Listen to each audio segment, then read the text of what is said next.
পোলাও খেতে আমরা সবাই ভালোবাসি, কিন্তু যদি একটু ভিন্ন স্বাদে হয় তাহলে জমে যায়। সুপ্রিয় দর্শক, দূরের এবং কাছের যে যেখান থেকে দেখছেন, সবাইকে আসসালামু আলাইকুম। আশা করি সবাই ভালো আছেন। আজ আমি আপনাদেরকে রান্না করে দেখাবো লোভনীয় স্বাদে মোরগ পোলাও। এটা রান্না করা খুবই সহজ, যে কেউ একবার দেখলেই রান্না করে নিতে পারবেন।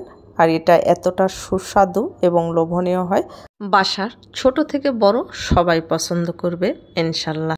আশা করি ভিডিওটা ভালো লাগবে এবং উপকারে আসবে। আর ভিডিওটা ভালো লাগলে শুরু থেকে শেষ পর্যন্ত দেখার অনুরোধ রইল। চলুন তাহলে কথা না বাড়িয়ে আমরা মূল রেসিপিতে চলে যাই। সুপ্রিয় দর্শক, যে পরিমাণ পোলাও রান্না করেছে তাতে 8 জন মানুষ ভালোভাবে খেতে পারবে। এর জন্য নিয়েছি রোস্ট সাইজের মুরগির 8 পিস কেটে ধুয়ে পরিষ্কার করে লবণ মরিচ মাখিয়ে নিয়েছি। এখন মাংসগুলোকে ভেজে নিতে হবে। এর জন্য চুলায় তেল দিয়ে তেলটা গরম হয়ে আসলে মাংসগুলো দিয়ে একটা সাইড 2 মিনিট ভেজে নিয়েছি। আর 2 মিনিট পর মাংসগুলোকে উল্টায় দিতে হবে।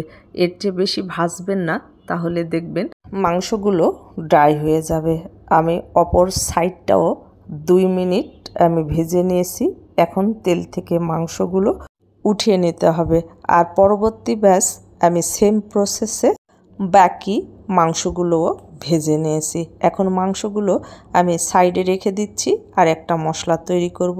এর জন্য নিয়েছি ছোট 2 টুকরা জয়ত্রী, হাফ চামচ লং, একটা জয়ফলের 4 ভাগের 1 ভাগ, হাফ চামচ সাদা গোলমরিচ গুঁড়া, কাবাব চিলি হাফ চামচ, 1 টুকরা দারচিনি, 10-12টা ছোট এলাচ, স্টার অ্যানিস নিয়েছি ছোট 1 টুকরা। এখন এই মশলাগুলোকে ব্লেন্ডারে ব্লেন্ড করে গুঁড়ো করে নেব। আর এখানে নিয়েছি কাজু বাদাম, কাঠবাদাম আর চীনা বাদাম। এটা পানি দিয়ে আমি ব্লেন্ড করে নেব। এখন মশলার পেস্ট তৈরি করব। এর জন্য নিয়েছি হাফ কাপ পেঁয়াজ আর টমেটো পেস্ট, হাফ কাপ টক দই, হাফ চামচ ধনিয়া গুঁড়া, হাফ চামচ ভাজা জিরার গুঁড়া, 1 চামচ শুকনা মরিচের গুঁড়া, স্বাদ মতো লবণ। আর যে মশলাটা তৈরি করেছি পুরাটাই আমি দিয়ে দিয়েছি। এখন সব কিছুকে একটুখানি মিশিয়ে নিয়ে দিয়ে দিয়েছি 1 চামচ আদা বাটা, 1 চামচ রসুন বাটা। এখন সব মশলাগুলোকে ভালো করে নেড়েচেড়ে মিশিয়ে নিতে হবে। আর এটা সাইডে রেখে দিচ্ছি। আমি প্রথমে মাংসগুলো রান্না করব।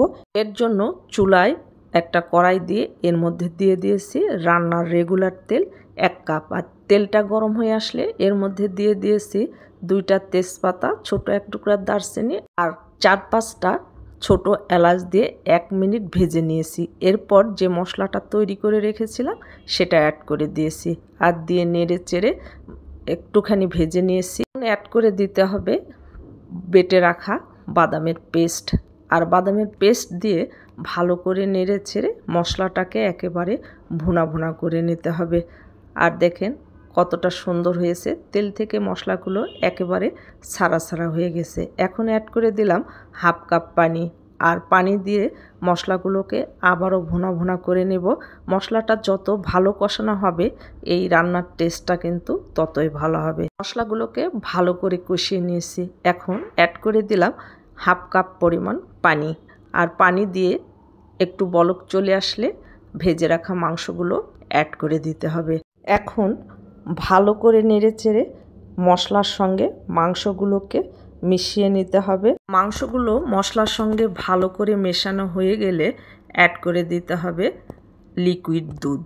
আমি 1 কাপ পরিমাণ দুধ দিয়েছি আর ঢাকনা দিয়ে ঢেকে ভালোভাবে বলক উঠে আসা পর্যন্ত রান্না করে নিয়েছি। এখন একটুখানি নেড়েচেড়ে মাংসের টেস্টটাকে বাড়ানোর জন্য 1 চামচ চিনি, 2 টেবিল চামচ ঘি, টমেটোর সস 2 টেবিল চামচ। আপনারা চাইলে এখানে কেওড়া জলটাও ইউজ করতে পারেন।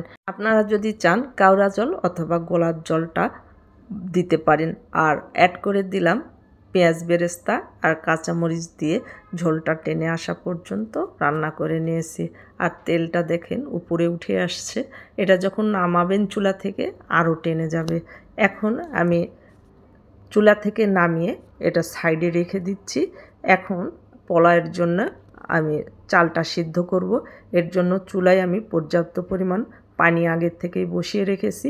এর মধ্যে দিয়ে দিলাম শাহি জিরা হাফ চামচ, 2-3 টুকরা ছোট দারচিনি, 2টা তেজপাতা, 5-6টা ছোটো এলাচ, স্বাদ মতো লবণ 1 চামচ, রান্নার রেগুলার তেল, ধনিয়া পাতা 1 টেবিল চামচ, আর দিয়ে দিয়েছি পুদিনা পাতা 1 টেবিল চামচ। আর যখন ভালোভাবে বলক চলে আসবে আর এই মশলাগুলো থেকে মশলার সব গাদ বাইরে হয়ে আসবে, তখন পানি থেকে এই অতিরিক্ত মশলাগুলো তুলে ফেলে দিতে হবে। যারা ধনিয়া পাতা পুদিনা পাতা দিয়ে মোরগ পোলাও খান নাই তারা একদিন এইভাবে রান্না করে দেখবেন, ভীষণ সুস্বাদু হয়।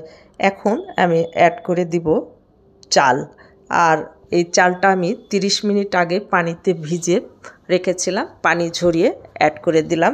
এখানে 1 কেজি চিনি গুঁড়া পোলার চাল আছে, আর এটা আমি একেবারে 80% সেদ্ধ করে নেব। চালগুলো আমার সেদ্ধ হয়ে গেছে, এখন আমি চুলা থেকে সাইডে নামিয়ে রেখে দিচ্ছি। যে পাত্রে পোলাওটা সেট করব সেই পাত্রে চুলার উপর বসিয়ে দিয়েছি, আর একটা চালনির সাহায্যে আমি চালগুলো সেকে নিয়েছি। এখন এর উপর আমি দিয়ে দিব ঘি, এরপর দিয়ে দিব বিরিয়ানি মশলা, আর দিয়ে দিব পেঁয়াজ বেরেস্তা বেশ কিছুটা, পেঁয়াজ বেরেস্তা দিয়ে দিব কিশমিশ, এরপর দিয়ে দিব আলু বোখারা। আপনারা চাইলে কেওড়া জল অথবা গোলাপ জল ইউজ করতে পারেন। পরে আমি অর্ধেক মাংসটা অ্যাড করে দিয়েছি, দুঃখিত ভিডিওটা স্কিপ করে ফেলেছি। সেম প্রসেসে পরবর্তী লেয়ারটাও আমি তৈরি করে নিচ্ছি। আপনারা চাইলে একটা লেয়ার দিয়েও কিন্তু এই মোরগ পোলাওটা রান্না করে নিতে পারেন, এতে করে আপনাদের পরিশ্রমটা বেশি হবে। আর আমার পুরো ভিডিওটা তৈরি করতে একটু সময় বেশি লেগে গেল।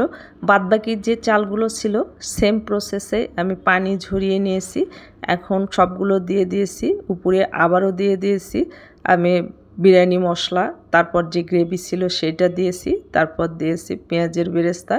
এখন 1 কাপের একটু কম দুধের সঙ্গে সামান্য একটু জর্দার কালার মিশিয়ে আমি উপরে দিয়ে দিলাম, আর উপরে আবারও ছড়িয়ে দিচ্ছে একটুখানি পেঁয়াজ বেরেস্তা আর একটু ঘি দিয়ে।